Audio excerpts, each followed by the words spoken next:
வணக்கம். காஞ்சிகேசன் பேசுகிறேன். எப்படி இருக்கீங்க? ஒன்றும் நம்ம வீட்டு டிவி இப்போ ஒய்ஃபை கனெக்ஷன் கட் ஆகிடுச்சு. அந்த ஒய்ஃபை ஒயரில் ஏதோ லாரி என்ன அடிச்சிருப்பான்னு நினைக்கிறேன் அந்த போஸ்ட்டில்.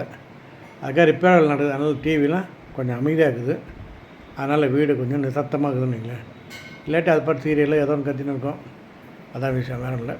சரி, நம்ம அதுக்குள்ளே ஒரு இஷ்யூ ஒன்று படித்தோம், போட்டுடலாமே. நம்ம தான் படித்த உடனே ஒரு சொல்லிட்டா எனக்கு அது பீஸ், எனக்கு நாம் கொஞ்சம் மைண்ட் கொஞ்சம் ஃப்ரீ ஆகிட்டோம். தான் ஒரு குருவி என்ன பண்ணுது, ஒரு எங்கன்னா அதாவது தங்கி முட்டை இட்டுடலாம், முட்டை இட்டு நம்ம ஃபேமிலி கொஞ்சம் இது அதாவது டெவலப் பண்ணலான்ட்டு அப்படியே சுற்றி வருது. எங்கன்னா தங்கி கூடு கட்டி முட்டை இடணும்ன்ற இதில் 2 குருவிங்க, ஆண் குருவி அந்த பெண் குருவி ரெண்டும் சேர்ந்து அப்படியே வருதுங்க. வரும்போது ஒரு 2 ஆலமரத்தை பார்த்துட்டு, ஒரு ஆத்தங்கரை ஓரத்தில் 2 ஆலமரம் இருக்குது. அந்த ஆலமரத்தை பார்த்துட்டு சரின்னு ஒரு மரத்துக்கிட்ட போயிட்டு கேட்குது, நான் இங்கே தங்கி நாங்கள் முட்டை இட்டு நாங்கள் எங்கள் குஞ்சு அதான் குஞ்சு பொறிச்சலான்னு இருக்கிறோம், நீ கொஞ்சம் எனக்கு அலோவ் பண்ணுறியான்னு. அதுக்கு அந்த ஆலமரம் உடனே சொல்லிது, அந்த கதைலாம் இங்கே வேண்டாம், நீ முதல்ல காலி பண்ணி இடத்த, இன்னும் என்னை பார்த்தா எப்படி இருக்குது, இங்கெல்லாம் வேணாம், நீ வேறு எங்கன்னா வச்சுக்கோ அப்படின்ட்டு. என்னடா இது, நம்ம ஒரு சின்ன கிளையில் தான் தங்க போகிறோம், நம்ம வெயிட்டு நான் இங்கே தாங்காமல் போகுது, இதுவே ஆலமரம் அப்படின்னு நினச்சிட்டு சரி ஏதோ சொல்லுதுன்ட்டு அடுத்த மரத்துக்கிட்ட போய் கேட்குது. கேட்கும்போது அந்த மரம் என்ன சொல்லுன்னா, தாராளமாக தங்கிக்கோ, இதில் என்ன இருக்குது, ஒரு கிளையில் நீ ஏதோ ஒரு இடத்துல சின்ன இடத்துல தங்க போகிற, இவ்வளோ இடம் இருக்குது எனக்கு, நீ எங்கே வேணால் தங்கிக்கோ அப்படின்ட்டு. உடனே இந்த 2 குருவியும் அந்த முதல்ல மரத்தை திட்டுதுங்க. இந்த மனப்பான்மை, இந்த மனசு இதுக்கு வரல பார், இதுதான் நல்ல மரம் அப்படின்ட்டு 2வது மரத்துக்கிட்ட ரொம்ப அன்பாக அந்த அவங்க போயிட்டு அவங்க கூடு கட்டி அவங்க இருக்கிறாங்க, கொஞ்சம் பொறிஞ்சு அது பாட்டு ஜாலியாக இருக்குது. இப்படி இருக்கும்போது திடீர்னு ஒரு மழை காலம் நல்லா புயல் காற்று மாதிரி அடிச்சு அந்த முதல் மரம் அடிச்சும் போயிட்டு, அடிச்சும் போகும்போது இந்த குருவி என்ன சொல்லுதுன்னா, எனக்கு இடம் இல்லைன்னு சொன்ன பற்றியா, அந்த பாவம் தான் உனக்கு இப்படி ஆச்சு. இப்போ பாரு, எனக்கே இடம் இல்லைன்னு சொன்னேன், நீ எந்த நேரத்தில் சொன்னியோ இப்போ நீ அடிச்சும் போகிற பாருன்னு.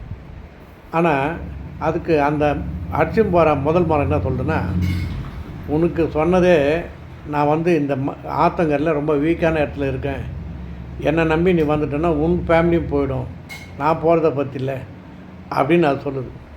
அதுன்னு சொல்லுது. ஆனால் அது நினைக்குது, அது குருவி வேறு அதான் இது இதனுடைய மைண்ட்லேருந்து பார்க்குது, நம்மளுக்காக தான் அந்த ஆண்டவன் தண்டனை கொடுத்தான்னு. அந்த முதல் மரம் உனக்கு உன் நல்லதுக்காக தான் நான் சொன்னேன் அப்படின்னு சொல்லுது. இப்படி தாங்க நிறைய விஷயம் நடக்குது. இப்போ நம்ம பசங்கிட்ட கூட ஒரு கல்யாணம் ஆகிட்ட ஒரு பையனை தண்ணி கொடுத்துட போகிறேன் அப்படின்னு நம்ம விட்டுடணும்.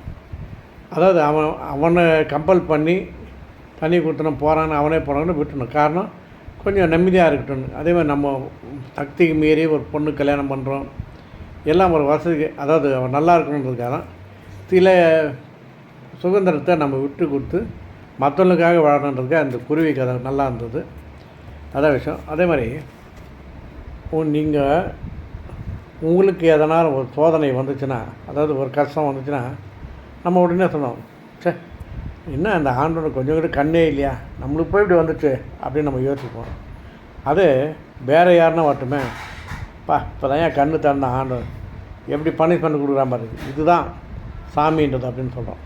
நம்மளுக்கு வந்தால் ஒரு நியாயம், இன்னொருத்தர் வந்தால் இன்னொரு நியாயம் அப்படின்னு சொல்கிறோம். அதேமாதிரி இன்னொன்று கூட பார்த்தேன், ஒரு மாதம் எவ்வளோ வேகமாக ஓடுதுன்றதுக்கு யார்கிட்ட கேட்டால் தெரியுதுங்களா, இந்த ரெண்ட் ஹவுஸில் இருக்காங்க ஒரு அவங்ககிட்ட கேளுங்கண்ணே. என்ன இப்போ தானே வாடகை கொடுத்தா மாதிரி இருந்தது, என்ன அது வாடகை கொடுத்து இப்போ தான் கரண்ட்டு பில்லு கட்டணும், அதுக்குள்ளே இந்த அடுத்த மாதம் வந்துச்சு 30ஆம் தேதி வந்துச்சு, இப்போ வாடகை கட்டணுமா அப்படின்னு. அந்த மாதம் வேகமாக ஓடுறது அந்த ரெண்ட் ஹவுஸில் இருக்கிறவங்க தான் தெரியும். அதே மாதிரி ஒரு மாதம் ஸ்லோவாக போகிறது இந்த மாதம் சம்பளம் வாங்குறான் பாரு, அவனுக்கு தான் தெரியும். என்ன இது அதாவது அவன் வாங்கி அவர் ஆசுவாசப்படுத்தி அவர் செலவெல்லாம் லிஸ்ட்டு போட்டு வைக்கிறதுக்குள்ளே அந்த மாதம் என்ன வேகமாக போகலையே, மெதுவாக போவோம், அதுக்குள்ளே அவருக்கு கடன்லாம் வாங்குவார். 10 தேதியிலே அவருக்கு எல்லாம் காலி ஆகிடும். அவன் நினைப்பான், ஏன் மாதம் ரொம்ப மெதுவாக போகுது, ஏன்னா அவனுக்கு அந்த மாதம் முடிஞ்சுன்னா மறுபடியும் சம்பளம் வாங்கலான்ற எண்ணத்தில் அவர் போவார். அவனுக்கு மாதம் வேகமாக போகாது, ரெண்டில் இருக்கணும், மாதம் வேகமாக போகும். இதுதான் விஷயம். ஓகே, ஏதோ படிச்சிட்டேன், உங்கள்கிட்ட சொல்லிட்டேன். ஓகேவா? நல்லா இருந்தால் ஒரு ஓகே பண்ணுங்கள். ஓகே, இன்னும் கரண்ட் வரல, அதனால தான் உங்களுக்கு போட்டேன் நான். இல்லாட்டி நான் ஏதோ நியூஸ் அப்படி பார்த்துட்டு தான். ஓகே, பாய்.